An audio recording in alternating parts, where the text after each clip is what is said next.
Miguel Ángel es egresado del programa de antropología, hizo su magíster, su tesis fue declarada laureada.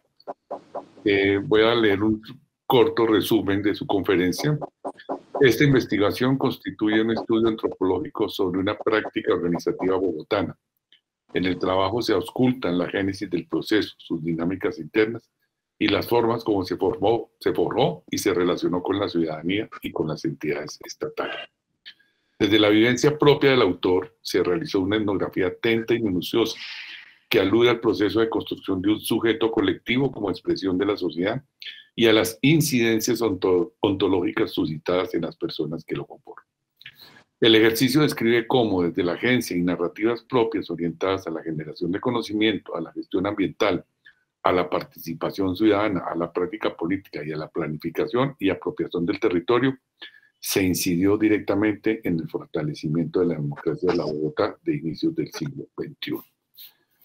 Bueno, Miguel Ángel, digamos un poquito para orientarte, la idea es que dejemos como una media hora para preguntas del público asistente.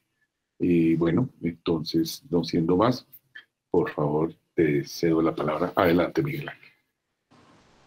Bueno, muy buenos días, profesor. Un cordial saludo para todas y todos quienes están conectados en este momento y quienes podrán participar de esta experiencia que no es más que una siembra de reflexiones en torno a lo que ha sido un ejercicio de investigación antropológica que de alguna u otra manera permitió implementar en la práctica algunos procesos de carácter reflexivo, sobre todo guiados por eh, digámoslo de alguna manera, un influjo postcolonial de lo que significa hacer antropología y sobre todo etnografía en un contexto como la cuenca del río Tunjuelo. Agradezco por supuesto a la facultad, a la universidad por esta invitación que me han hecho y espero pues que en el curso de esta hora y media podamos compartir la palabra y generar reflexiones que permitan ir allanando el camino para posteriores investigaciones en esta misma línea. Yo quiero iniciar esta intervención sentando tres componentes distintos. El primero de ellos, algunas reflexiones en torno a lo que son las tensiones metodológicas, epistemológicas. Un segundo punto, lo que significó el proceso de desarrollo del trabajo de campo y los resultados que estos arrojaron. Y finalmente, algunas reflexiones en torno a lo que a mí se me antoja en este momento quizás viene a ser bien trascendental para un ejercicio de investigación, como lo es el proceso de depuración de la experiencia misma, eh, volcado a una dinámica de escritura, lo que significa reinterpretar la labor antropológica y plasmarla en un texto que la más de las veces queda convertido en un informe académico o en un informe de carácter técnico, pero que muchas veces se pierde la posibilidad de escudriñar al interior de estas líneas para encontrar elementos que aporten inclusive elementos de carácter teórico para la antropología. Pues bien, esta investigación se denominó Prácticas Organizativas, Metáforas de Sociedad. Y el mismo título entraña el enfoque y el abordaje que se le pretendió dar en el sentido de entender una práctica organizativa como una metáfora misma de la sociedad en la cual se estaba desarrollando, como una especie de fractal que permitía auscultar en una escala mucho más pequeña muchos de los fenómenos sociales que se estaban dando para la época de 1990 al 2010.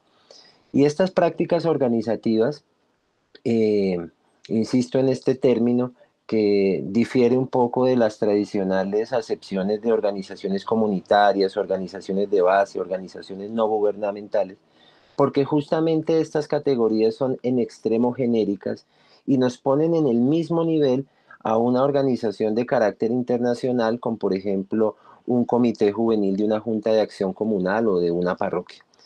Lo que nos interesaba en este momento era justamente, incluso desde la perspectiva de Pierre Bourdieu y la agencia de la práctica, ver cómo la interacción entre diferentes sujetos empezaba a consolidar líneas interpretativas para analizar los fenómenos sociales del contexto en el cual se estaban desarrollando. Entonces, un primer punto de partida que quiero compartir con ustedes es justamente la experiencia autorreflexiva de mi oficio como antropólogo que permitió reinterpretar bajo los lentes de la etnografía una historia de la cual fui protagonista.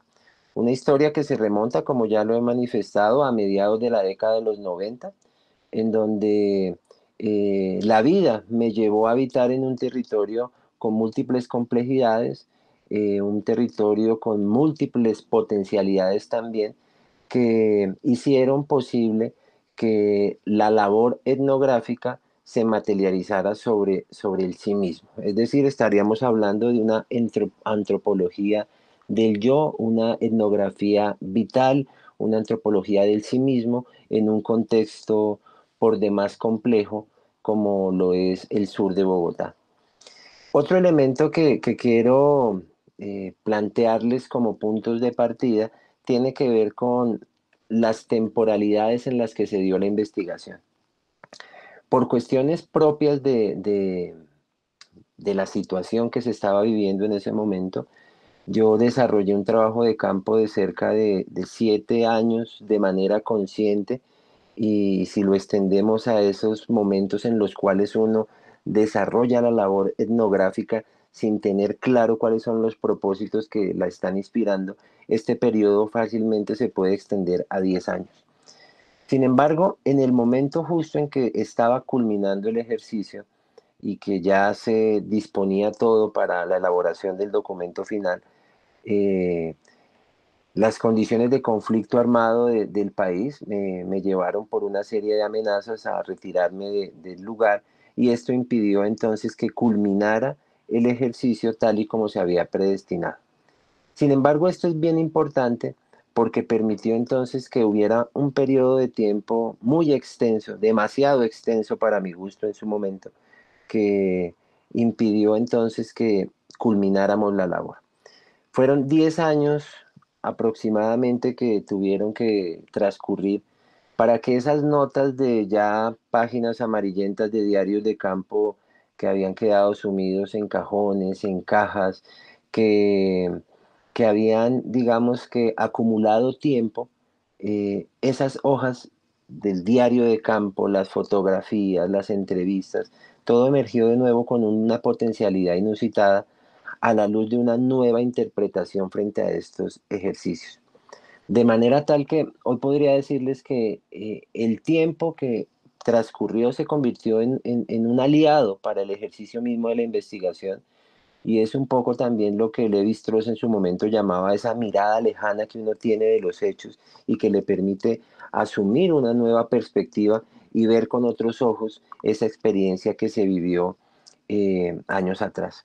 Entonces, este tiempo como aliado no fue una alianza justamente para simplemente decantar los hechos, sino sobre todo para permitir un análisis que emergiera de una nueva dimensión de la conciencia del antropólogo, desde la cual se pueda uno cuestionar no solamente lo que se ha vivido, sino la manera como se reinterpretan los hechos y realmente se vivifica la etnografía como uno de los pilares fundamentales de la disciplina antropológica. Entonces, en este contexto yo me atrevería a decir hoy que el tiempo que transcurrió permitió que surgiera la autoconciencia crítica del antropólogo que hace antropología de sí mismo a la luz de, como lo manifestaba hace un momento, de los lentes de la etnografía. Y quisiera entonces en este momento señalar que no estoy hablando de una etnografía tradicional, ni de una aproximación etnográfica como muchos trabajos suelen ser denominados. Yo considero que se desarrolló un ejercicio de etnografía vital, que más que un método devienen la capacidad reflexiva para subjetivar una experiencia colectiva en un momento histórico y en un contexto social determinado. Ese contexto, como lo vamos a ver más adelante, por supuesto prefiguró no solamente las líneas epistemológicas de la investigación, sino que también consolidó los presupuestos metodológicos que inspiraron todo este trabajo. Pues bien, eh, para irme entrando un poco como en materia, quisiera decirles que todos estos hechos que fueron sujeto de investigaciones fueron referidos a las dinámicas organizativas que se suscitaban a finales del siglo pasado y comienzos de este siglo en el sur de Bogotá, en la cuenca del río Tunjuelo. Una localidad, una cuenca, un territorio que había venido siendo objeto de múltiples representaciones sociales negativas y que, como la historia posteriormente lo vino a confirmar, estas estaban supeditadas en imaginarios de carácter mediático, en imaginarios que habían sido acuñados por líneas de gestión de política pública que configuraban un estado de opinión frente a lo que significaba ser habitante del sur de Bogotá. En ese sentido, quisiera compartirles cuáles fueron los cuestionamientos, los motivos, los propósitos que dieron origen a esta investigación y que justamente yo quisiera, digamos que, agruparlos en cuatro líneas específicas. Primero, cómo surgieron estas prácticas y cómo las prácticas organizativas devienen en sujetos colectivos. Un proceso que, a la luz de lo que significa el ejercicio de una democracia participativa en Colombia, juega un papel muy importante porque justamente estos sujetos colectivos se convierten en interlocutores con los gobiernos, se convierten en un elemento importante de la construcción social de lo público en el marco, insisto, de la democracia participativa. Entonces, ¿cómo surgían estas prácticas? ¿Cuáles eran los motivos que permitían que hombres, mujeres, jóvenes, campesinos empezaran a interactuar para, como se plantearía en algún momento, suplir los vacíos que la agencia estatal estaría dejando en ciertos territorios? Pero además de eso, también nos interesaba muchísimo ver cómo estas prácticas organizativas, además de convertirse en agentes sociales colectivos, se convertían en hacedores de contextos sociales. Es decir, cómo las narrativas y los repertorios de acción de estas prácticas incidían en la construcción de un contexto social y en la redefinición de las relaciones que se estaban dando en el territorio. Y derivado de ello, entonces surgían otras dos preguntas problemáticas, y es, ¿cuáles son los códigos que tendríamos que construir como científicos sociales para poder leer la realidad social en la que las prácticas estaban inscritas? Es decir, entendemos que estos repertorios de acción de las prácticas se devienen en códigos, en unos metalenguajes que incluso se convirtieron, como lo vamos a ver más adelante, en insumos para políticas públicas en Bogotá. Y finalmente, eh, cómo la agencia de esta práctica organizativa eh, permitía consolidar dinámicas propias de participación ciudadana que lograran construir estrategias y modelos de gestión para una gobernanza territorial en Bogotá.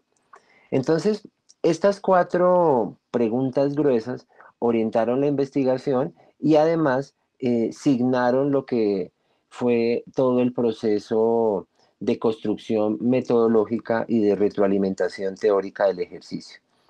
La práctica organizativa se asumió como una expresión ciudadana, como un sujeto colectivo con una capacidad propia para construir lógicas internas, para desarrollar narrativas de sí misma, pero también narrativas de la otredad en los contextos urbano-rurales de Bogotá y sobre todo construir, insisto en ello, una serie de repertorios de acción que permitieron establecer dinámicas propias de interlocución con el Estado, dinámicas propias de autorreflexión para las personas que hacían parte del ejercicio y sobre todo establecer bases para la gestión social de lo público. El ejercicio etnográfico, insisto, fue de más de una década, se desarrollaron innovaciones de carácter metodológico a la hora de concebir las entrevistas, se establecieron una serie de grupos focales que si bien en su momento no fueron concebidos como tal, sí permitieron entonces que ciertas narrativas y discursos propios de funcionarios públicos, de líderes comunales, de habitantes de la localidad, se expresaran a lo largo del documento. Y este punto a mí me parece muy importante porque el ejercicio mismo fue también, además de una traducción de esos códigos sociales inherentes a la práctica organizativa, también fue un espacio para brindar la posibilidad que las voces de los hombres y las mujeres que fueron protagonistas de esta historia también tuvieran cabida en la construcción del documento final y sobre todo pudieran entrar en diálogo con un ámbito académico que muchas veces dista de las realidades que se están viviendo en su momento. Eh, Entremos pues en materia. Yo quisiera entonces contarles que el territorio en el que se desarrollaron estos hechos fue asumido no solamente como un espacio biofísico, un espacio cuantificable, sino que justamente fue asumido como el territorio de la vida, el lugar en el que somos, como una metáfora de nosotros mismos. Y quisiera entonces, siendo consecuente con esto que he planteado, de darle voz a las personas que participaron de esta bella historia, permitirme leerles una parte de un testimonio brindado por la señora Edelmira Pavón, que desde su perspectiva nos dibuja un paisaje en el cual ustedes podrían ya entrar en contacto de manera más directa con lo que fue o con lo que es este territorio. Edelmira Pavón nos dice, refiriéndose a Ciudad Bolívar, esa es mi localidad. Esas montañas que se ven al sur, que de noche parecen un pesebre y de día un peladero. Yo no sé quién se inventó esos barrios, dice doña Delmira, pero las calles parecen laberintos y por algunas ni siquiera cabe un carro.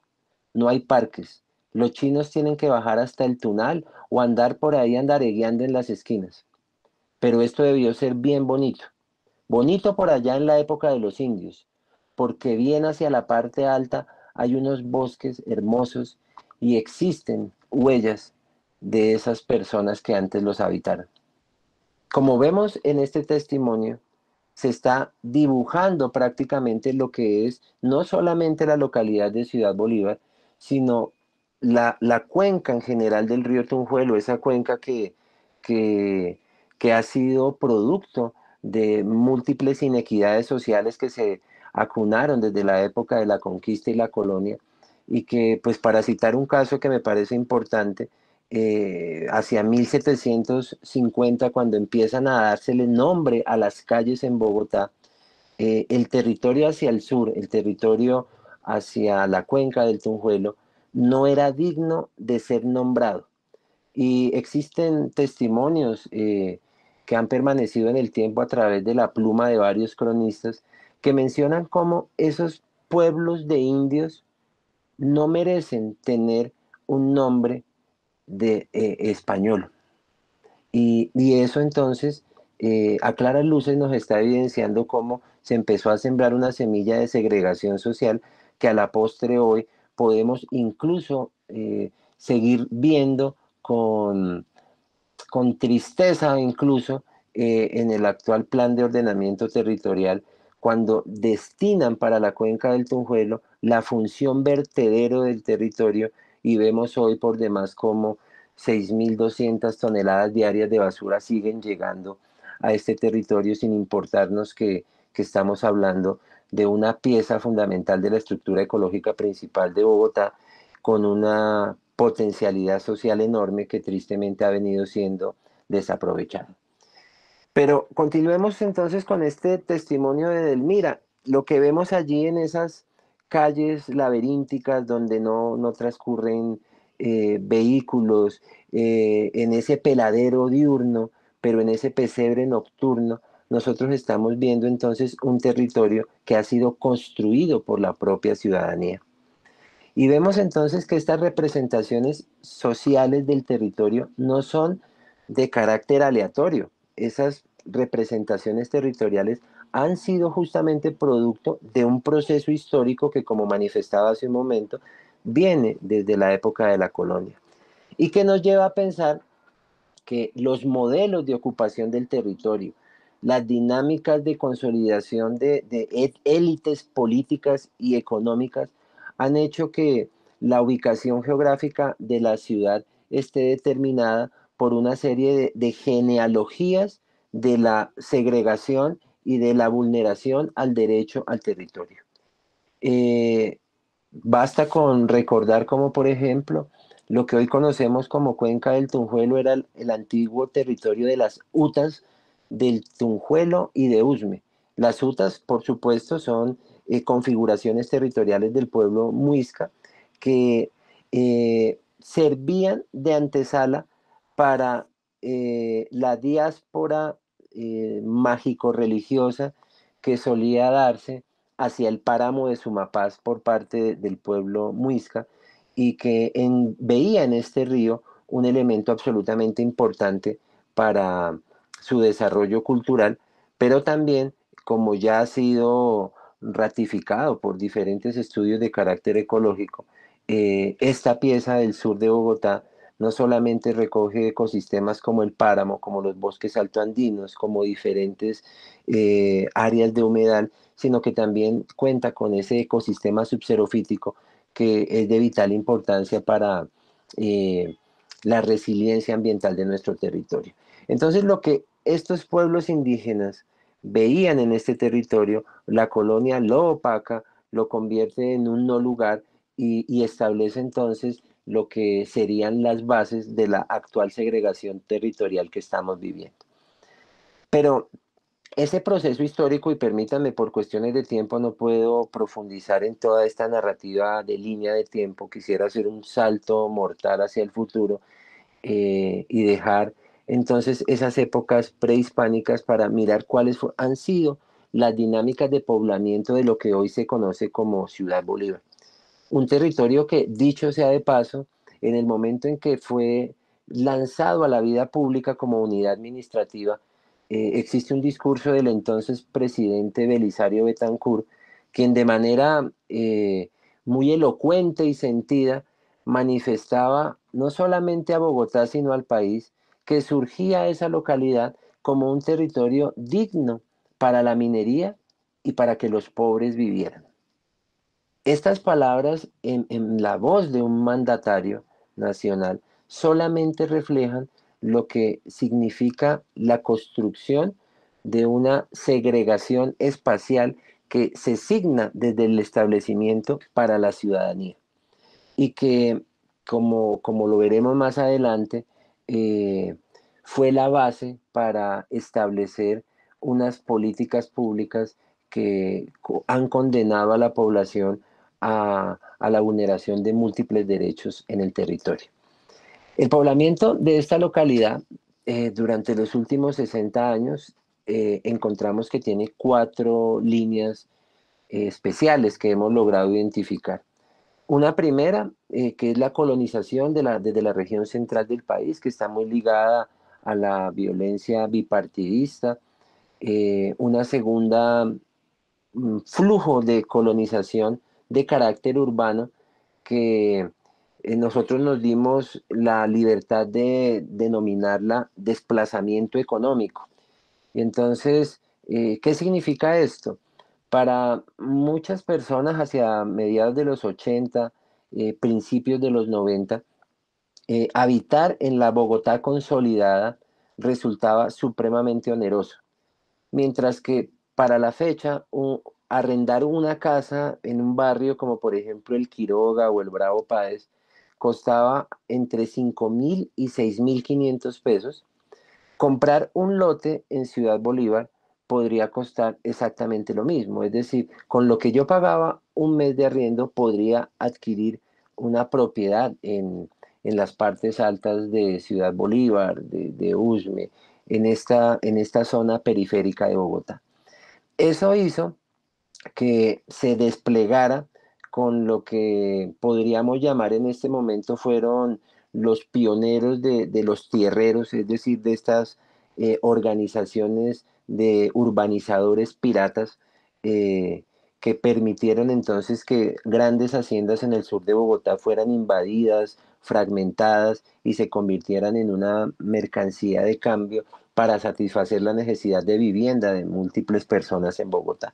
Esto consolidó, a mi juicio, quizás la mayor fuente de colonización en Ciudad Bolívar, producto de estos flujos migratorios internos de Bogotá, que como les comento, hacen parte de esa categoría de desplazamiento económico que va haciendo que la expansión urbana empiece a cobrar unos matices específicos y característicos de la cuenca del Tunjuelo.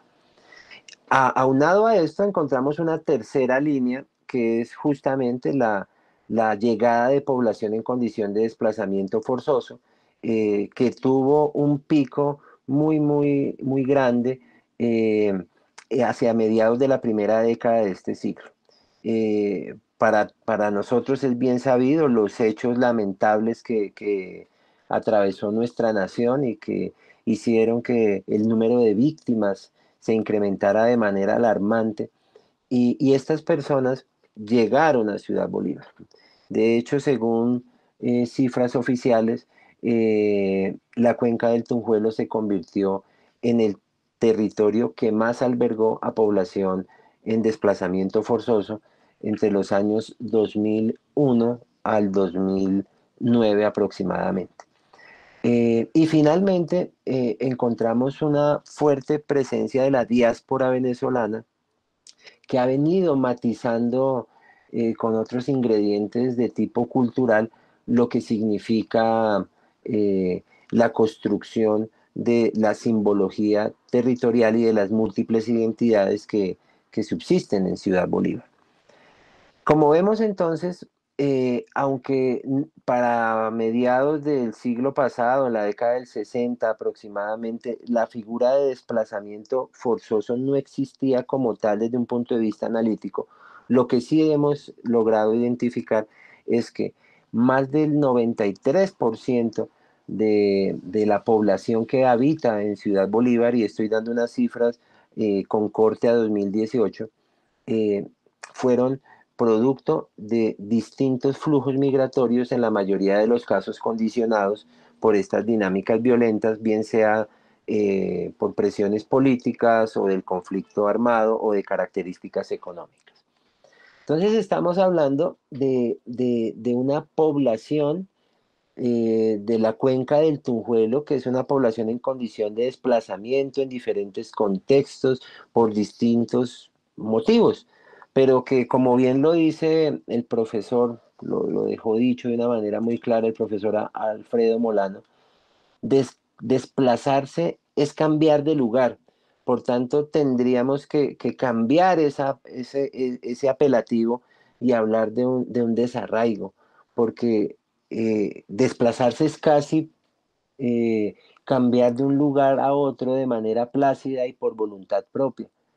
Dice el profesor Molano, al desplazamiento lo estudia la física o como última concesión la demografía. El destierro es otra cosa. Es como lo sabe y lo grita el que lo vive. Un desentierre, un brutal corte de la raíz que se hunde en el pasado y que dice quién es, que se dice para dónde se mira o hacia dónde se va. Entonces, valiéndonos de esta percepción, podríamos manifestar que la población de este territorio ha sido una población producto del destierro, producto de esa ruptura con sus lugares de origen y que se han visto conminadas a construir nuevas realidades en este territorio. Quiero entonces darle la voz a un líder, a un joven que nos comparte un testimonio alrededor de lo que estoy planteando. Andrés Becerra dice: mi familia vivía en arriendo en Kennedy y mi papá el 29 de mayo de 1982 compró un lotecito que es el mismo lugar donde vivimos hoy todavía. Y eso fue un accidente natural, el accidente más bacano que me ha pasado a mí en la vida. Cuando llegamos, la vaina por acá era muy fuerte porque había muertos por todos lados, no había servicios públicos, todo por acá era una montaña. Pero termina Andrés con una sentencia que a mi juicio es bien didáctica frente a lo que significa este proceso de llegar a esa tierra prometida luego de una serie de suplicios y vicisitudes ligadas al desplazamiento forzoso. Por acá todo era una montaña para volver a ser lo que hemos dejado de ser.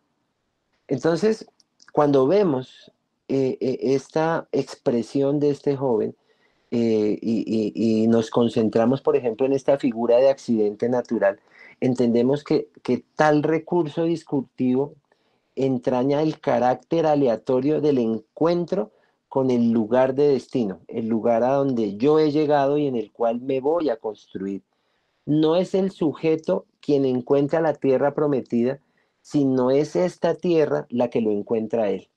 Y esto, como vamos a ver más adelante, incluso se expresa en la manera como los lugares han venido siendo nombrados y cómo, por ejemplo, encontramos, insisto, lo vamos a ver más adelante, que Ciudad Bolívar es un lugar entre el paraíso y el infierno y cómo los nombres incluso de los lugares han definido estas maneras simbólicas en que la ciudadanía se ha venido construyendo a sí misma y construyendo el territorio. Y es en ese escenario donde surgió la práctica organizativa que ocupa pues esta investigación. Eh, Veamos un tema que tiene que ver con ese carácter aleatorio que a mí me parece bien interesante, y es que la gente hablaba de los loteros. ¿Mm? Los loteros eran justamente estas personas que comerciaban con los lotes. Pero cuando vemos nosotros la relación que hay entre lote y lotería, el azar que junta estas dos palabras, nos encontramos frente eh, a una condición social en la cual llegar a Ciudad Bolívar estaba determinado por procesos aleatorios que permitían entonces construir realidades simbólicas que tarde o temprano se iban a ver expresadas en la configuración física de los barrios, en la configuración de las relaciones sociales, en la configuración de procesos organizativos y sobre todo en la manera como desde allí, desde esta ciudad olvidada, desde este no lugar, desde este territorio que, que se convertía en una ciudad, como lo dijo Belisario Betancourt, para la minería y para que vivieran los pobres, desde allí surgieron las semillas de políticas públicas que a la postre definirían, entre otras cosas, lo que vendría a ser el sistema distrital de participación y lo que vendría a ser, por ejemplo, la política de educación ambiental, para citar apenas dos casos.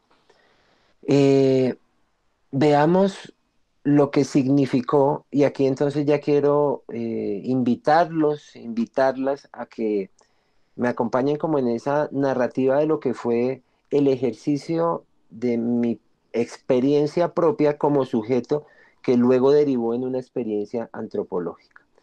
Y veamos entonces cómo fue mi arribo, que fue el arribo de muchas y de muchos a esta localidad. Para lo cual quiero entonces compartir también un testimonio que reza lo siguiente. Cuando llegamos a Ciudad Bolívar me recibieron de un cabezazo. Un pelado cogió y me cascó y me dijo: bienvenido, mijo. Los que mandaban la parada por el sector del Capri eran los loteros y los manes de la olla. como les decía, los loteros, aquellos que venden los lotes y comercian con la tierra y los sueños de la necesidad de la vivienda, y los manes de la olla, es decir, los protagonistas de diversos circuitos de violencia ligados al narcotráfico. Esas fueron mis amistades iniciales, y pues tocaba cuidarse un resto. Allá era más bravo el que sabía batir mejor la navaja, el que tenía distintas formas de cargarla. Y esto quiero aclararles, no se trata de la alusión a la violencia como estrategia adaptativa, sino a la prefiguración de una realidad donde la violencia estaba instalada. Quiero decir entonces que estos discursos lo que nos están insinuando y lo que nos están permitiendo ver es la complejidad del conflicto que se daba en un territorio en el cual todo estaba por construirse y no habían una serie de prerrogativas sociales que permitieran establecer convivencias o, digámoslo de alguna manera, estrategias para hacer en ese territorio. Eh, la violencia entonces se convirtió, como lo quisimos, digamos que ir organizando a través de todo este corpus de investigación, no en una estrategia adaptativa de la población y en particular de la población joven, sino se convirtió en una estrategia de ocupación del territorio.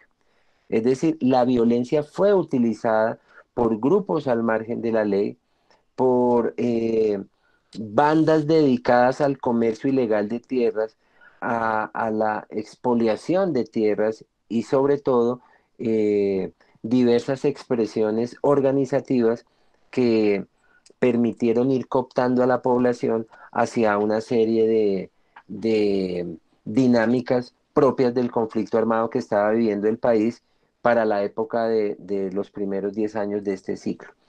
Nosotros logramos identificar varias estrategias de control territorial ligadas a la violencia.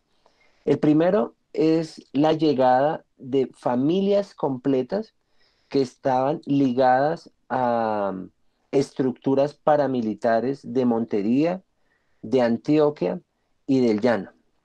Y llegaban para cooptar territorio, pero también para reclutar jóvenes en una estrategia de guerra que estaba relacionada con el control territorial de todo lo que es el corredor hacia el llano y el corredor hacia el Sumapaz, por el cual llegamos inclusive a la selva. Para la época de los diálogos en el Caguán, famosos por la silla vacía del señor Tirofijo y la cara de angustia del señor Pastrana, este corredor, entre lo que hoy conocemos como la vereda Pasquilla, Usme, Sumapaz, se convirtió en un escenario para el traslado inclusive de suministros bélicos, traslado de personas secuestradas, etcétera, etcétera, que lo hacía geopolíticamente estratégico para las pugnas territoriales que se estaban dando y que contaron con como protagonistas al bloque capital del grupo de los grupos paramilitares de las AUC.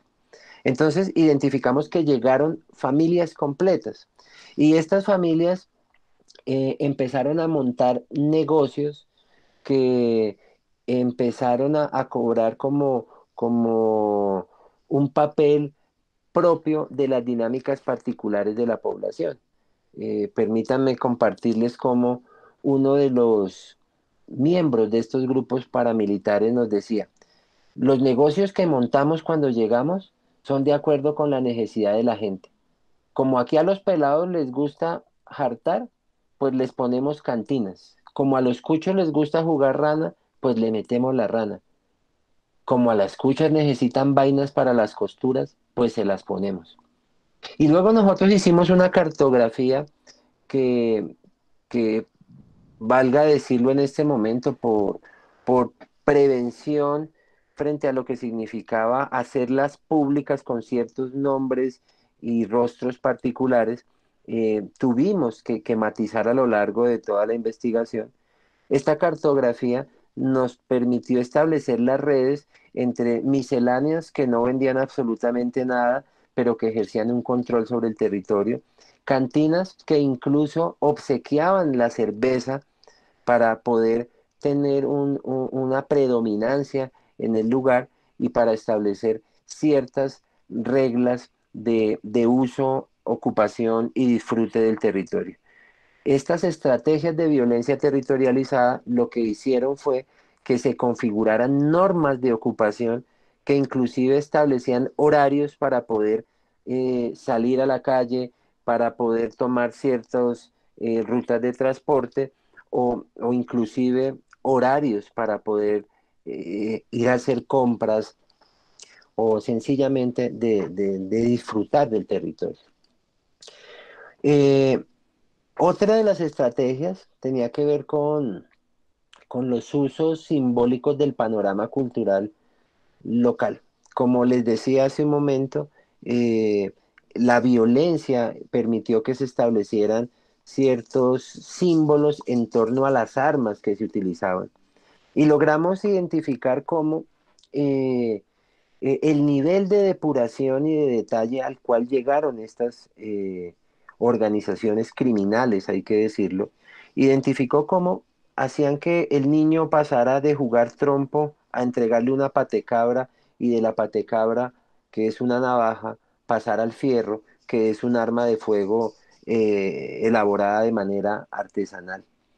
Y comentaba esta persona que fue protagonista de estas bandas paramilitares, que los grandes comandantes, inclusive llegó a mencionar la presencia y el influjo de Carlos Castaño en este territorio, decía, nos mandan a reclutar muchachos. Si les gustan las armas, les damos armas. Y si usted les muestra algo largo, ahí los tenemos con la boca abierta. ¿Y qué es algo largo? Un fusil. Entonces vemos nosotros cómo ese estereotipo, esa representación social negativa del territorio fue aprovechada por estos grupos paramilitares que de manera decidida empezaron a configurar una atmósfera de vigilancia, de miedo y de muerte en la localidad. El influjo bélico que trajeron estos paramilitares estuvo acompañada de una militarización estatal del territorio, que puso en la mira a los jóvenes de la localidad. Y yo no puedo dejar de conmoverme cuando les narro esto, al momento de recordar cómo en 1991 eh, amaneció una fría mañana donde encontramos a 19 jóvenes asesinados y puestos en filas en una plaza pública de la localidad, producto de estas tensiones militares entre los grupos paramilitares y eh, entre la militarización estatal del territorio. Una señora nos decía, usted no se imagina la angustia que una como mamá siente. Todas las noches es el mismo calvario, rezando para que Pachito alcance a llegar a la casa. Si usted no llegaba a cierta hora, fácilmente podía ser objeto de lo que incluso hoy en día todavía se conoce como la limpieza social. Entonces vemos la militarización estatal del territorio, el influjo paramilitar, pero también una impronta guerrillera en la localidad. Y debemos entonces recordar cómo para la época de la desmovilización y los diálogos de paz con el M-19, uno de los campamentos más importantes se encontraba justamente allí. Y, y esto hizo entonces que esa tríada que ha acompañado el conflicto armado en el país se materializara de forma muy específica en la localidad. Entonces, hacia el año 2005-2006 se desarrolla una recuperación militar del territorio, así fue nombrado por la fuerza pública, que hizo entonces que se colonizara mentalmente a la población, construyendo una serie de narrativas y de condiciones sociales que se permitieran que se instaurara el miedo como el vector principal del monopolio de la violencia en este territorio. y pues sin ánimos de ser apocalíptico y dramático, estas fueron las condiciones que sumadas a la exclusión social, a la serie de brechas de desigualdad que aún persisten hoy en día, configuraran el escenario en el cual se suscitó la práctica organizativa que nos ocupa. Eh, el país envuelto en guerra, sumido pues a toda la corrupción, al narcotráfico, a, a la marginalización de la población, pues fue arrinconando a la población y en particular a la población joven y Colombia perdió de vista a su juventud y eso fue claramente evidenciado en esta localidad y la condenó a ser vista a través de los lentes de la indiferencia y sobre todo para el sur de Bogotá, cubrió a la población joven con el ropaje de la peligrosidad. Eh, son innúmeros los ejemplos donde inclusive para poder acceder a un trabajo, los jóvenes teníamos en su momento que poner una dirección distinta a la de Ciudad Bolívar, porque de lo contrario se estaba haciendo objeto de prácticas discriminatorias. Pues bien, quiero dar paso a mirar cómo en este contexto que les he narrado, si me he extendido un poco, ofrezco disculpas, pero es que me parece muy importante mirar cuál fue ese escenario en el cual se suscitaron todos este tipo de procesos, porque es justamente en ellos donde nosotros encontramos las bases que permitieron que las organizaciones y en particular la práctica organizativa que abordamos empezara a configurarse como tal. Eh, Veamos entonces cómo sucedían los procesos de la vida en este ejercicio. Cuando nosotros, me refiero a la época de 2000, 1998-99, se empieza a configurar todo lo que sería el simiente de la práctica organizativa, encontramos dos cosas importantes. Primero, que se transita de la hostilidad, producto de la prevención, es decir, de vivir prevenido en medio de esa atmósfera de violencia y de peligrosidad, a la construcción de la noción de vecinos, es decir, entendernos en el otro como un aliado para sobrellevar mejor las condiciones de vida y cómo a partir de esta noción de vecino pasamos a la construcción de relaciones de amistad, de unos vínculos emocionales mucho más fuertes que se convirtieron en la estructura de la organización.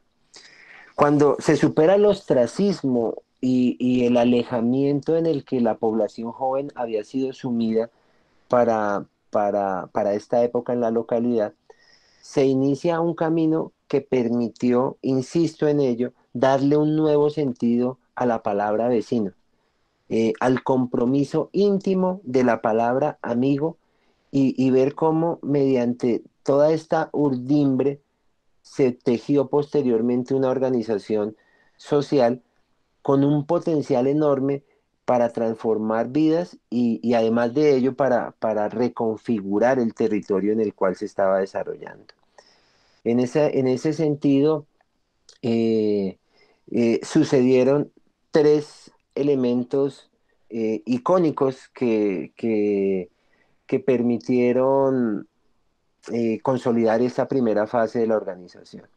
Los voy a enumerar rápidamente, no me quiero detener mucho en ello, pero sí me parece importante.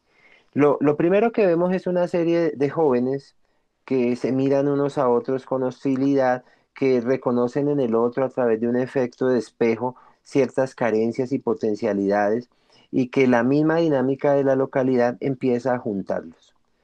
Eh, el primer esbozo de organización social se dio alrededor de un emprendimiento, para utilizar un término muy de moda por estos días, ligado a la venta de maní en los buses. Vemos entonces jóvenes que antes estaban dedicados a la violencia, que, que estaban siendo objeto de diferentes dinámicas familiares muy poco agradables, rupturas con sus núcleos familiares, eh, una serie de hechos que los estaban arrinconando de su propia condición de ser joven y que los estaba llevando a este tipo de ejercicios. Eh, Vieron entonces en la posibilidad de elaborar y de vender maní en los buses la capacidad de actuar de manera colectiva por unos caminos distintos a los de la violencia. Y efectivamente se configuró una cooperativa de maní. Para esa época no era tan común ver los vendedores ambulantes en los buses. Y este ejercicio tuvo algo realmente importante y es que aparte de juntar a estos jóvenes, juntó a sus núcleos familiares, muchos papás, mamás de ellos empezaron a ser parte de esta dinámica económica que no solamente les permitía un ingreso para el sustento diario, sino que permitía visualizar nuevas formas de accionar colectivo frente a lo que se había venido viviendo en ese momento. Este ejercicio derivó en, en una práctica de resistencia al clientelismo electoral que se había ya incrustado en las juntas de acción comunal del sector. Por supuesto no estoy generalizando, pero lo digo con absoluta certeza. Hacia las épocas decembrinas, muchos concejales, muchos representantes a la Cámara llegaban a este territorio con un ejercicio que incluso en su mismo nombre es discriminatorio y es segregacionista. Es el aguinaldo del niño pobre. Entonces, muchos de estos líderes políticos establecían alianzas conjuntas de acción comunal para hacer una fiesta que, para decirlo de manera resumida, se convertía en una tarima con música donde repartían licor y entregaban unos regalos para el niño pobre.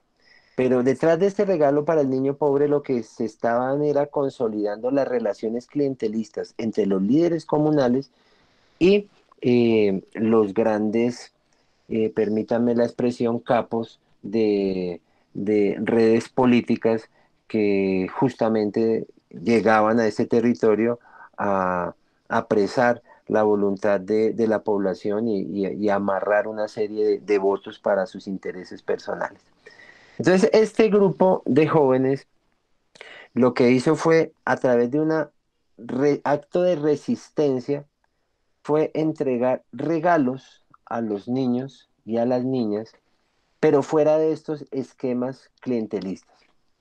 Eso en la práctica se dio de una manera muy curiosa, muy sui generis, y veíamos entonces muchachos con grandes bolsas llenas de regalos que habían sido comprados con, las ganancias, con los réditos económicos de esta venta del maní, que caminaban por esas encumbradas calles buscando niños y niñas que estuvieran en la soledad a la cual estaban acostumbrados y que ellos mismos habían vivido para ver cómo fuera de esos circuitos clientelistas se les entregaba un detalle que no estaba inspirado en el espíritu navideño, como sí estaba inspirado en la necesidad de romper con estos esquemas tradicionales y de configurarse como un núcleo de resistencia ante esas tradicionales formas organizativas.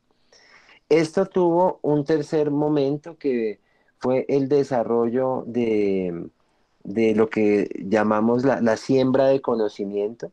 Dicho sea de paso, para ese momento el grupo estaba conformado aproximadamente por 28 jóvenes, de los cuales tan solo uno había culminado su bachillerato y para los demás, la educación ni siquiera era una opción, ni una oportunidad, ni era algo que estuviera visualizado dentro de sus proyectos de vida.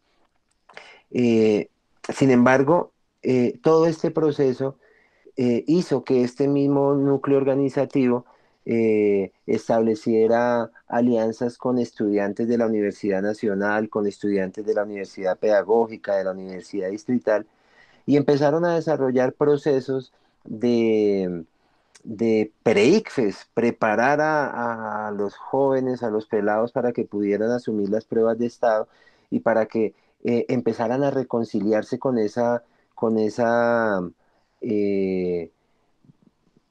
ese camino de la educación como una posibilidad también para transformarse.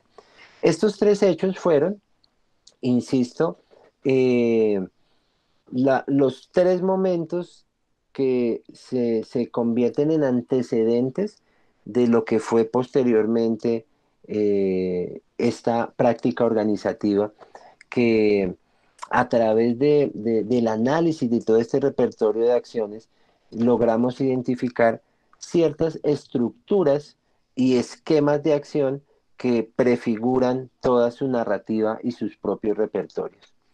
De manera tal que eh, yo no estoy contándoles una historia lineal, estoy haciendo un esfuerzo por contarles múltiples historias que fluyen en espiral y que aún hoy siguen gravitando en este territorio y que hacen que los relatos de la vida de estos jóvenes adquirieran muchos matices, muchas formas de acción, múltiples formas de vincularse y de enlazarse entre sí para poder encontrar estas estructuras y esquemas de acción que quiero compartirles.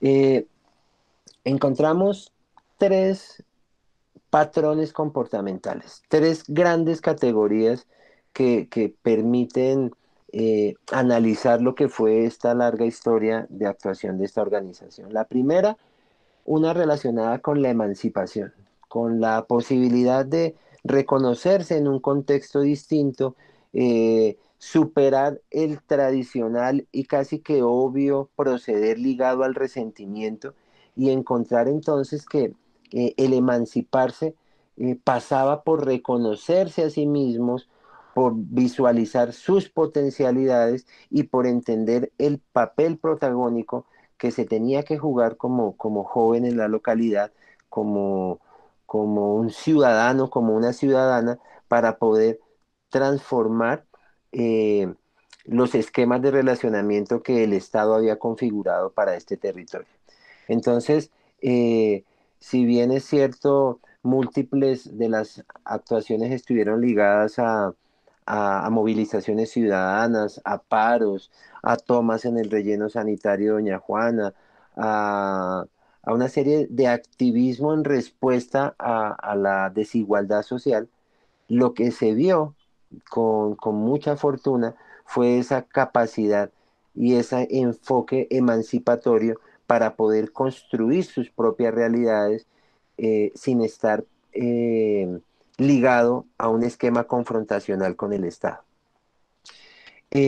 Derivado de esto encontramos una segunda estructura de acción que tiene que ver con la solidaridad, fundamentalmente en el acto simbólico de entender que era mucho más fácil pasar de ser el enemigo al vecino, al amigo, y que lo que se forjó al final fue prácticamente una estela de relaciones familiares que estrecharon los vínculos y que hicieron eh, mucho más fácil el disfrute al derecho al territorio en este contexto local. Esta solidaridad también se ancló en el cuidado, que es la tercera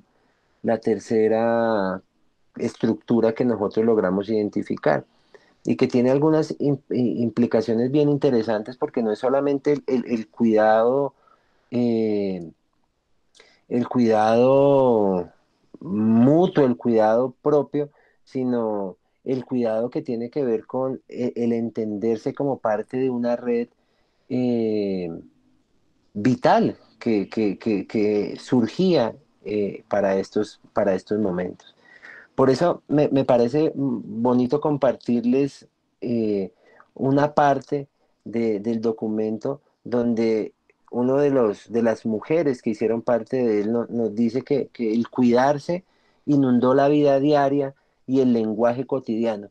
Y vean ustedes cómo el lenguaje empieza a jugar un papel importante porque es la manera como se empieza a construir la realidad que se está viviendo y que muchas veces nosotros pasamos por alto.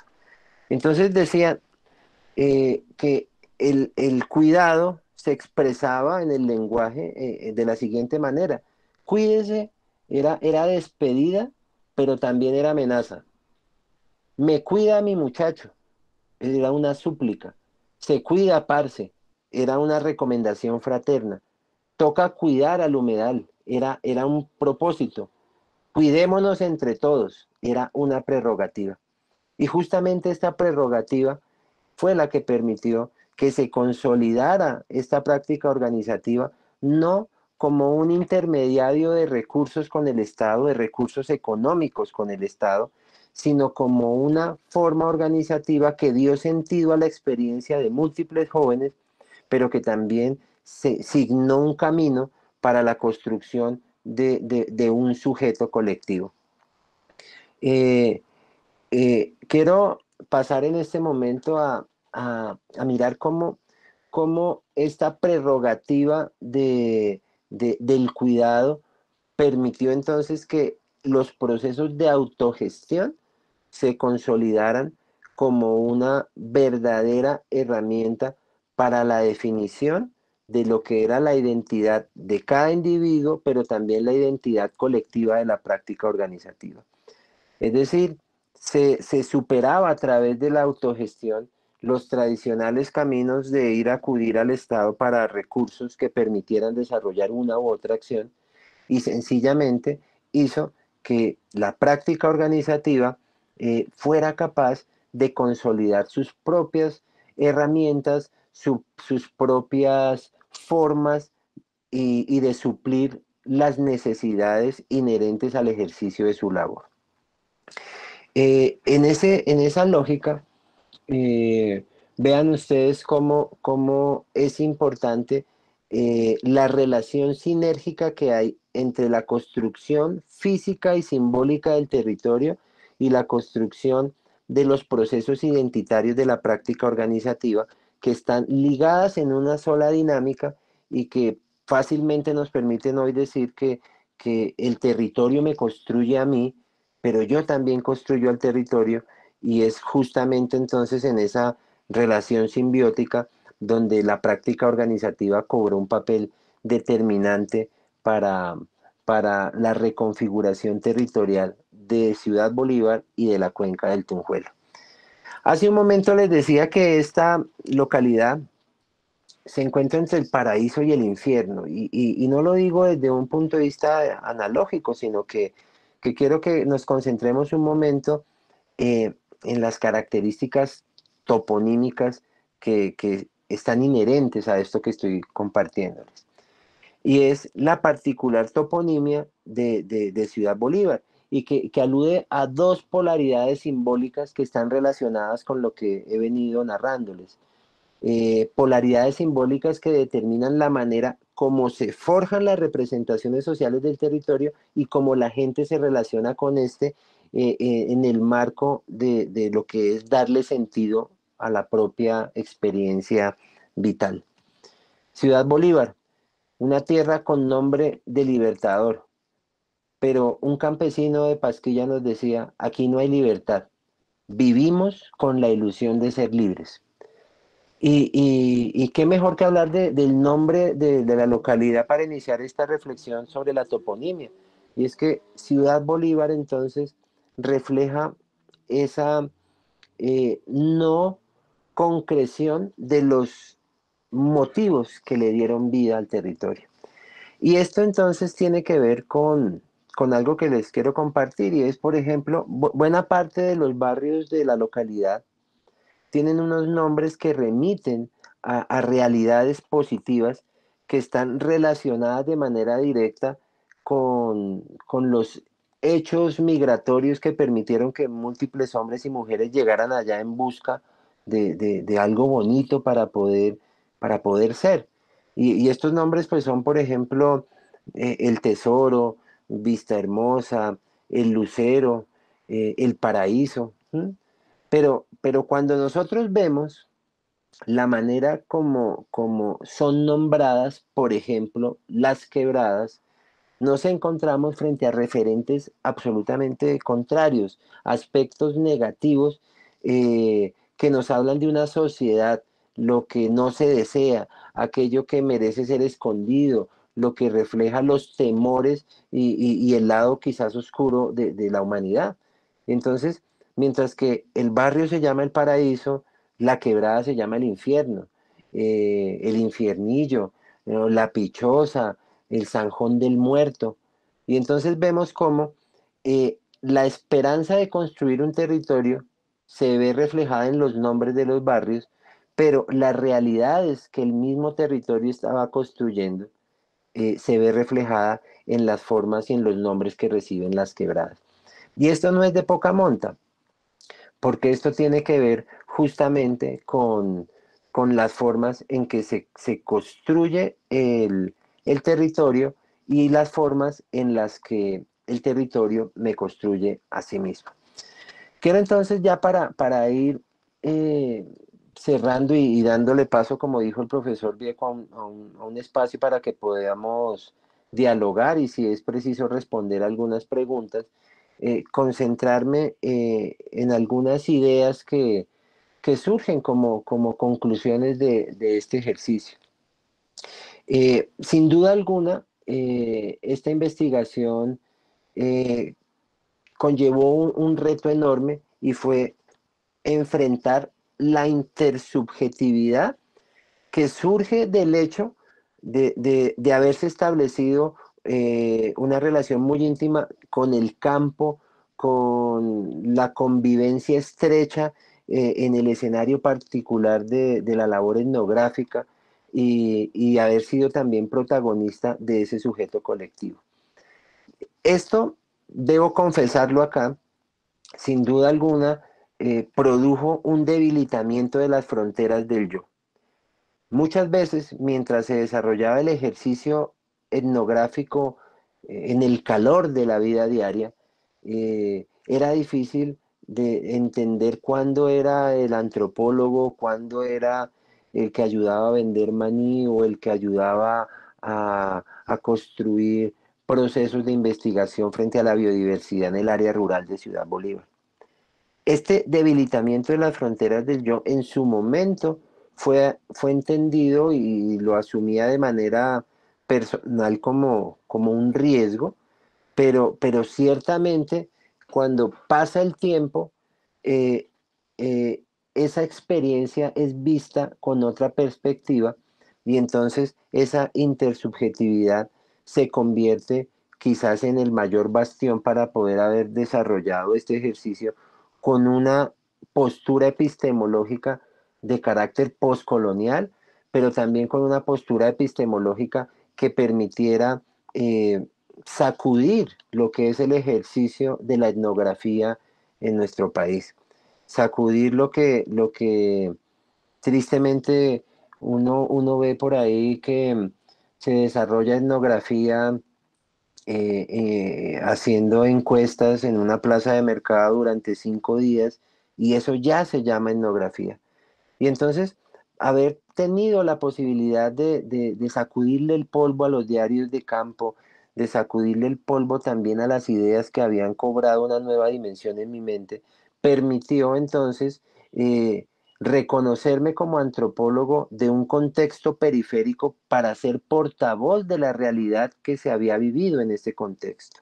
Es decir, no el antropólogo con traje de explorador que describe una realidad ajena, sino un antropólogo del mismo contexto social que funge como voz de aquellos que no han tenido voz y que en un escenario académico se construye la oportunidad de darle un soporte argumentativo y reflexivo a este tipo de experiencias. Cuando manifiesto que las prácticas organizativas son unas metáforas de la sociedad en las que surgen, me refiero a las prácticas organizativas como representaciones sociales en sí mismas, pero también como actos políticos, actos que son fundamentales en el proceso de redefinición de los relatos de la agencia de las organizaciones. Y en ese sentido quiero hacer mención de manera muy breve a un hecho propio de este ejercicio. Y es que fruto de todo este proceso del cuidado, eh, se avanzó en la consolidación de lo que se llamó en su momento una ética frente al territorio, una ética frente al ambiente, al cuidado de mi amigo, de mi familia, de mi montaña, de mi bosque, de mi amigo animal de compañía, de ese otro que no necesariamente es humano y que permitió entonces que se diera un tránsito entre una perspectiva antropocéntrica de la realidad territorial hacia una mirada mucho más biocéntrica de lo que es la perspectiva ambiental. Y ese proceso que se hizo con madres comunitarias, con campesinos, con líderes sociales, con docentes del territorio, permitió que se desarrollaran lineamientos de educación ambiental. Y fueron justamente estos lineamientos de educación ambiental los que a la postre permitieron que se construyeran la política distrital de educación ambiental. Entonces, como vemos, esta, esta agencia de la práctica organizativa no solamente se queda mirándose a sí misma, sino que en su carácter de acto político permite construir política pública y permite establecer nuevos vínculos con el Estado desprovistos de esa carga negativa de lo que es la relación y la transacción económica que hacen de un contrato o que hacen de la adquisición de unos recursos financieros una cooptación por parte del Estado de ciertos sujetos políticos. Esto está ligado también a lo que implica eh, la emancipación política de un grupo de jóvenes y sus familias en lo que significa la construcción social de lo público y la apropiación ambiental del territorio.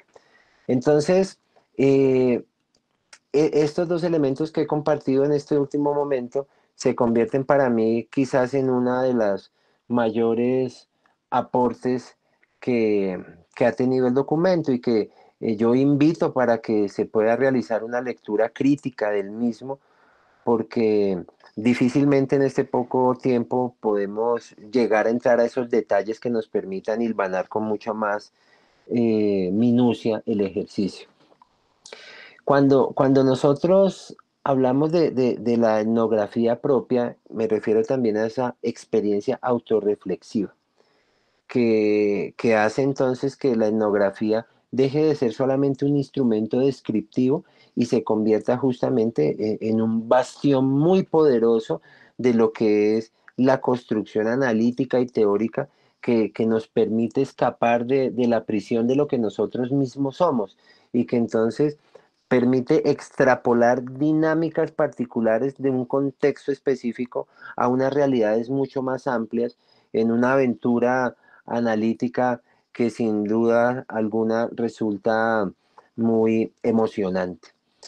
Decirles también que eh, hoy en día esta práctica organizativa persiste con otras figuras que permitieron ir avanzando, no solamente en términos de su reconfiguración como práctica organizativa, sino ampliando también la cobertura de acción. Y si bien dejó de ser una fundación, se convirtió en una red de redes con dinámicas particulares y que, como lo manifestaba al inicio de esta charla, tiene mucho de la lógica de los fractales y de ver cómo se van autorreproduciendo diferentes escenarios. En el documento ustedes podrán ver eh, unas descripciones de quienes fueron los que iniciaron y lo que finalmente llegaron a hacer y cómo están extendiendo estas redes de actuación que surgieron justamente del ejercicio. Entonces, yo me atrevería a decir que esta práctica organizativa fue disruptiva y permitió la configuración de un hábitus colectivo de la población que, que hace que se establezcan nuevas formas eh, para lo que significa el actuar en colectivo y para lo que significa establecer relaciones con el territorio. Yo, yo creo que me quedan 10 minutos antes de darle la palabra. Quiero entonces no abusar de la generosidad de ustedes y leerles un texto que debo leerlo porque recoge lo que significó ese conflicto personal, ese conflicto existencial y disciplinar que me llevó a concluir esta tesis de investigación de la manera en que lo hice. Así pues voy a abusar de la generosidad de ustedes y leeré este texto para poder darle la palabra. 3 lustros me separan del momento en que dejé formalmente Crisálida, así se llama la organización. Y 3 lustros me separan también de el momento en que dejé los estudios de maestría. Lejos de ser una ruptura por voluntad propia, para lo cual no habría aún hoy hallado un motivo, fueron presiones derivadas de enfrentar estructuras criminales y corruptas las que tomaron por mí esa difícil situación, esa difícil decisión, injusta y cruda separación. Salvaguardar la vida es un imperativo y actué en consecuencia. Al salir de ese trance de cerca de 2 años, mi camino me condujo de nuevo a Ciudad Bolívar, donde además de ver crecer a mi hijo y en medio de la eclosión de la crisálida, la fortuna me permitió incidir con mi labor en el ámbito nacional y latinoamericano, y en ese trasegar la impronta de Crisálida me develó siempre que de los ojos de los líderes comunales, campesinos, indígenas, afrodescendientes, de víctimas, pero también de victimarios del conflicto armado, de mujeres y hombres de esa Colombia profunda, destella la mirada de seres que, al igual que quienes iniciamos esta historia, han sido cubiertos por un manto de exclusión y olvido por parte de ese avaro e indolente poder político y económico que por siglos nos ha gobernado. Justamente en esas miradas reconocí que el mayor aprendizaje de la práctica organizativa fue el compromiso de seguir luchando por un territorio en paz y en buen vivir. Este ejercicio investigativo ha significado para mí un complejo proceso de introspección y confrontación personal que se expresa en la forma narrativa y mis deseos constantes de asomarme por cada rendija del documento. He visto como observador y como protagonista las formas como el yo se ha transformado en distintas esferas de la vida. Esta visión ha poblado de tensiones existenciales la manera como, a la par que la escritura daba forma al texto, se reinterpretaba mi propia historia. A medida que los hechos relatados se acercaban y me acercan al presente, mi voz se fue haciendo queda, sin callar, por supuesto, y dio espacio y volumen a las otras voces. Mi presencia, así, sin diluirse en el texto, se hizo transparente en una atmósfera soportada en la prudencia y en la lejanía propias de enfrentar sucesos que trazaron y marcaron mi camino y cuya impronta aún hoy se halla presente. Quizás por ello quien lea estas páginas en algunos apartes notará mi ausencia, pero no fue así. Mi distancia fue solo otra forma de estar. Elaborar este documento me ha sanado heridas y me parece importante decirlo acá porque la etnografía también como línea disciplinar permite esa confrontación con el sujeto que la elabora.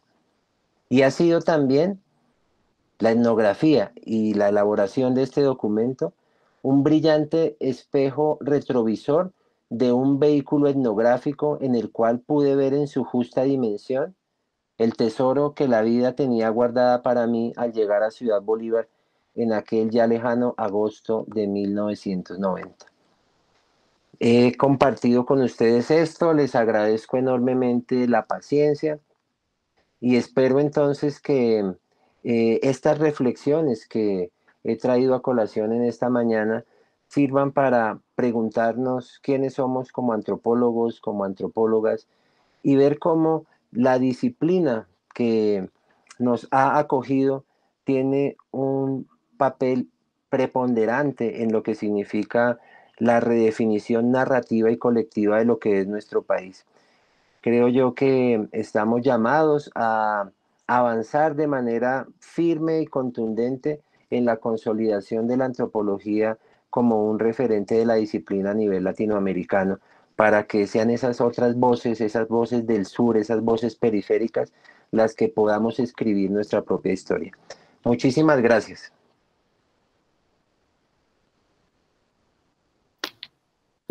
Muchas gracias, Miguel Ángel. Realmente ha sido una muy, muy buena conferencia y, digamos, resalto la importancia de tu experiencia etnográfica, las dificultades que diste haber afrontado en campo y cómo culminaste con mucho éxito esta maestría, que recuerdo que fue declarada laureada unánimemente por los jurados. Bueno, yo no quiero acaparar la palabra, quiero darle entonces paso a las preguntas, comentarios, inquietudes que tengan las personas que nos están acompañando. Adelante. ¿Quién quiere intervenir?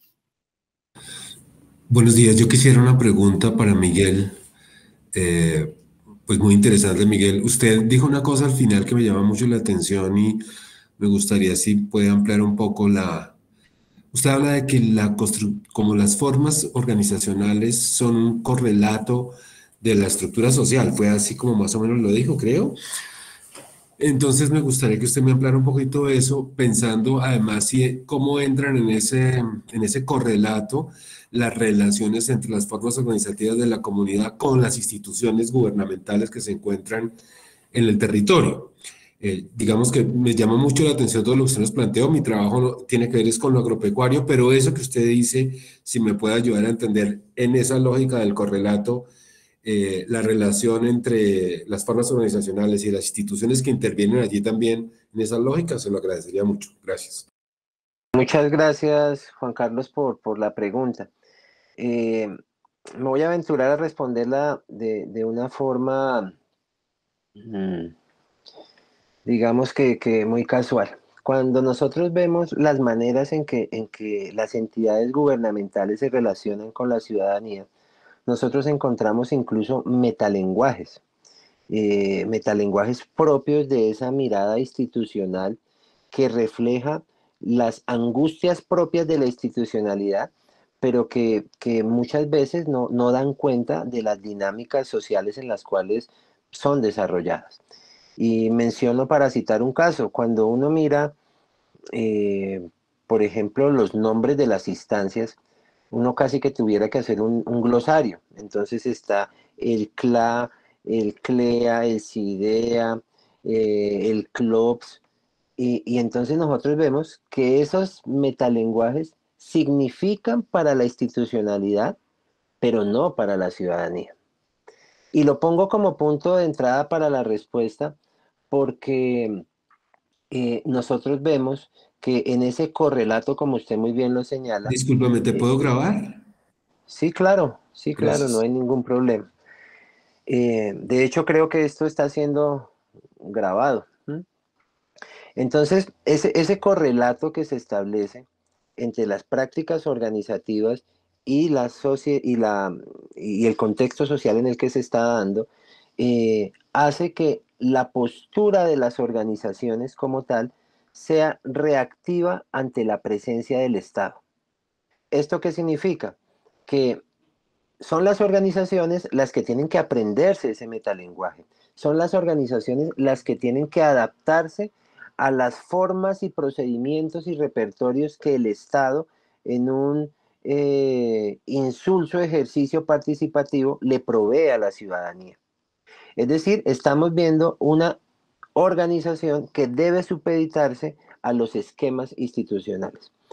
Sin embargo, en el caso particular que nosotros abordamos, lo que vimos fue que la organización como tal estableció vínculos con el Estado de una manera diferente que trascendió ese Estado asistencial que ve en la participación sencillamente una posibilidad para comunicar decisiones que ya habían sido tomadas detrás de un escritorio sin contar con la gente, una participación que dista del espíritu de la democracia participativa que fue instaurado en la Constitución Política del 91 y que hace que sucedan cosas como esta que está descrita en un testimonio en el documento. Y es que había una persona que tenía un problema muy grave por acumulación de residuos sólidos frente a su casa. Ella vivía o vive todavía en la Ronda de la Quebrada, el infierno. Imagínense simbólicamente lo que es vivir en la Ronda del Infierno.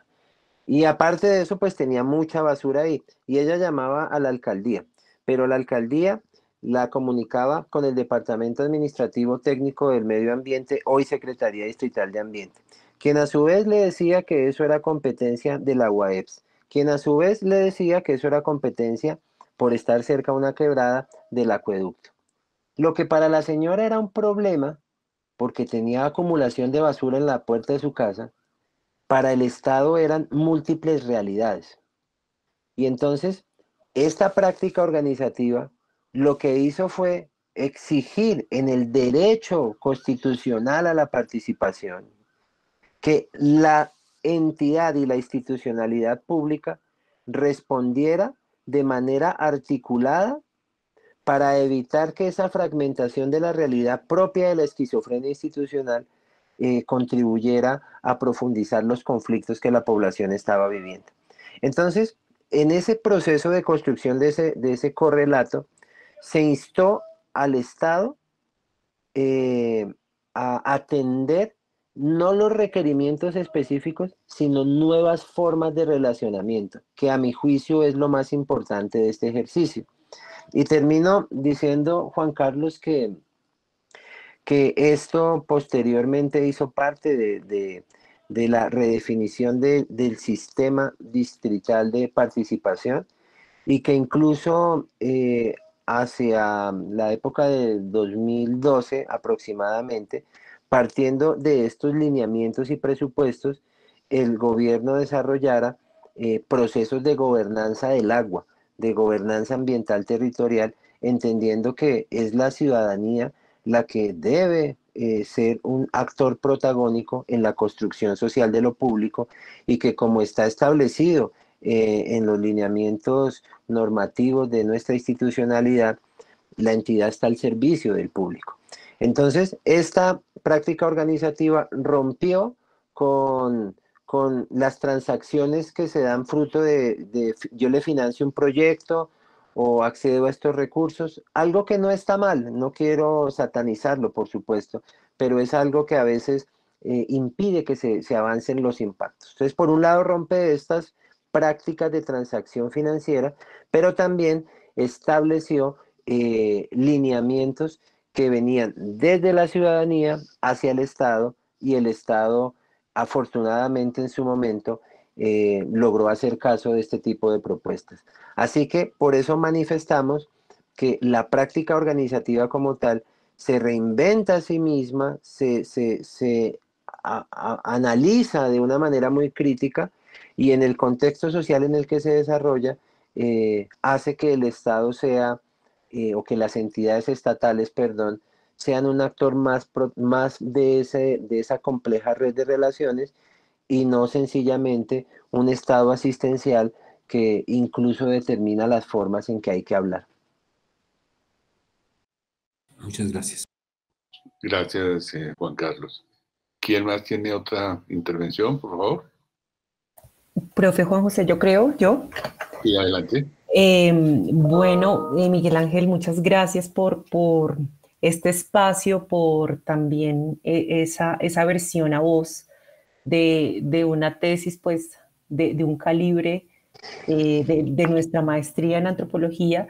Y me gustaría un poco que nos contaras esa madurez. Yo estaba chequeando como los años en que hiciste las entrevistas. Me aparecen, me datan entrevistas desde el 2002 hasta el 2020, es decir, hay un proceso, 18 años. ¿Es así? ¿Cómo fue esa madurez, ese desarrollo en términos del ejercicio etnográfico y pues teniendo en cuenta la entrevista? Bueno, lo primero que hay que decir es que a veces me pregunto si fui yo mismo el que hizo esas entrevistas y lo digo porque definitivamente 18 años, como tú muy bien lo señalas, es un periodo de tiempo amplio donde uno sufre una serie de transformaciones que, que hacen que las maneras como se conceptualizan los diálogos a propósito de la entrevista y la manera como se analizan, pues sean producto de una transformación que no podemos, digamos que, demeritar. Eh, Quiero confesarles que yo inicio este ejercicio sin la conciencia. Lo inicié como estudiante del pregrado de antropología hacia el año 94. Imagínense, se remonta mucho más atrás en el tiempo. Y lo hice porque justamente luego de una serie de conversaciones con el profesor François Correa, con el profesor Guillermo Páramo, con el profesor Fabricio Cabrera, se empieza a ver cómo no era necesario tener que irse hasta las Islas Trobriand como Malinowski o hacer el ejercicio de Levi Strauss en los tristes trópicos para poder desarrollar un ejercicio etnográfico. Y entonces empiezo yo a hacer una construcción de un diario de campo consciente de los procesos que estaba viviendo. Posteriormente, ya en desarrollo de un proceso de investigación de la maestría, retomo eso, lo reestructuro y empiezo a ver que eso justamente también se podía tomar como un insumo analítico y de construcción de trabajo de campo para la investigación ya, digamos que consciente de lo que significaba abordar la práctica organizativa como un sujeto de estudio.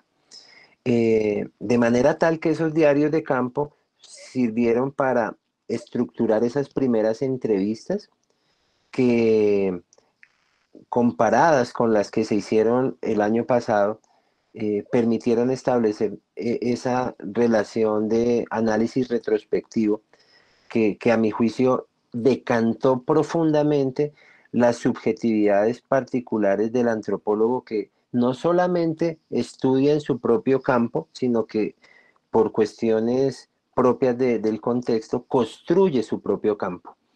Entonces, me parece muy interesante ver cómo construir las propias huellas de lo que habría de ser posteriormente insumos fundamentales de mi investigación y ahora, 15 años después, logro revisar esas entrevistas, esos diálogos, esas conversaciones íntimas, esas conversaciones espontáneas que hacen que esa palabra que surge a flor de piel esté condicionada, o mejor, no esté condicionada muchas veces por la rigidez de lo que implica un proceso metodológico claramente estructurado.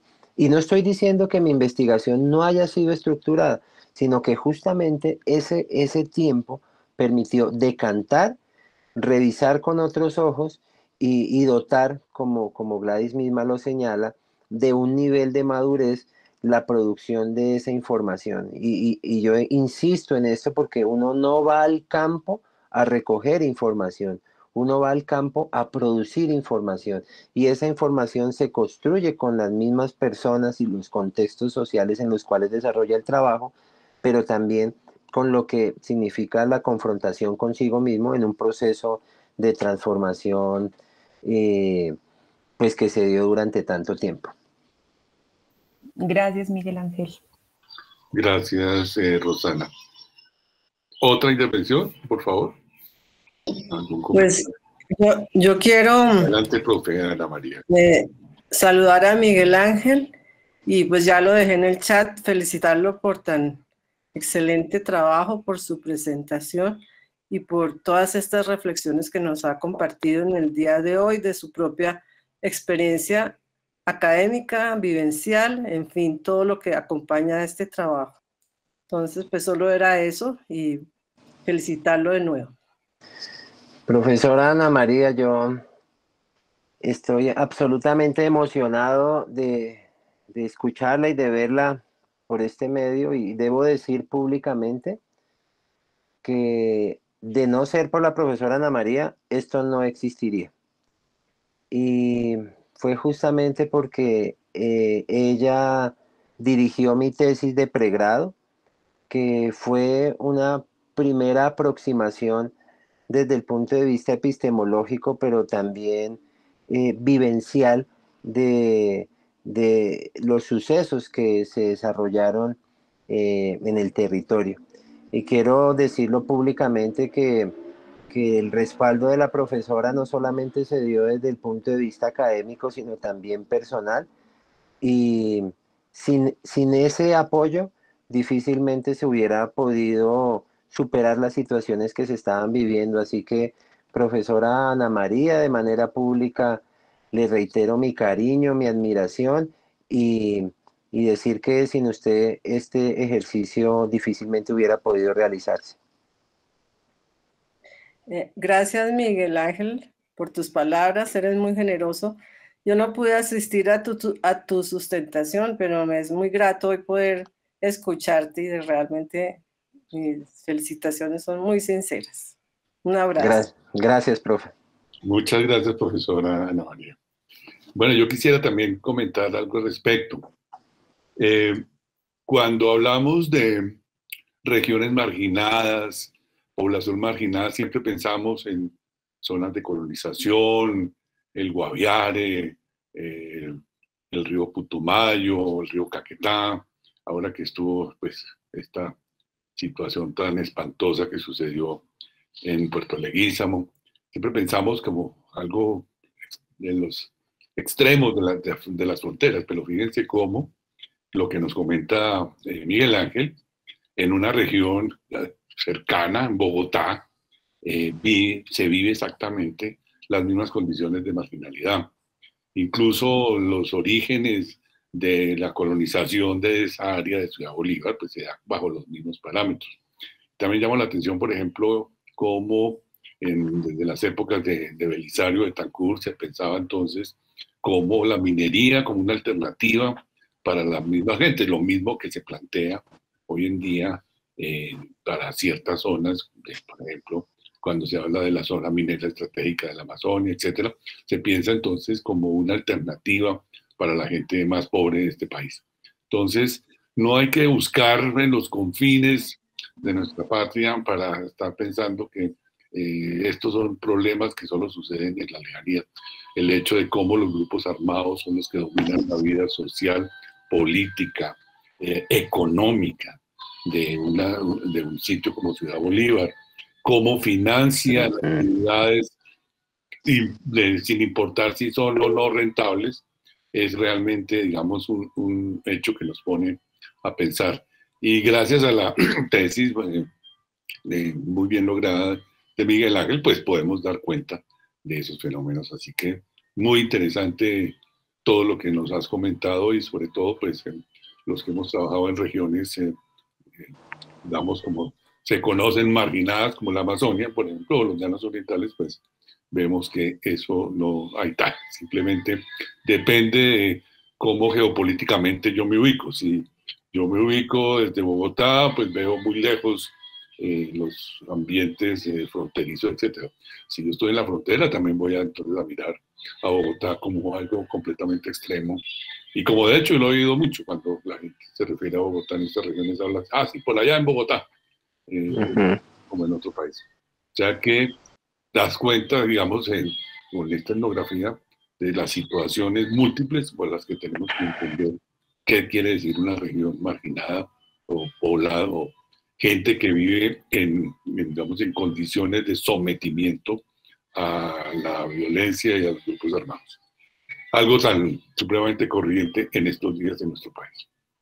Muy bien, Miguel Ángel. Así es, profe. Muy bien. ¿Alguien más que quiera hacer algún comentario, por favor?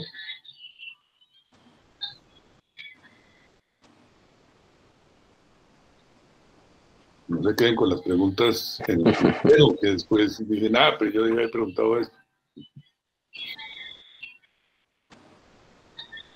Bueno, si no hay más preguntas, solo me resta por agradecerte una vez más, Miguel Ángel, por esta lúcida conferencia, digamos, el que nos muestra nuestro alto nivel de nuestros posgrados, que, digamos, enaltece en grado sumo la actividad que hacemos día a día en nuestro departamento.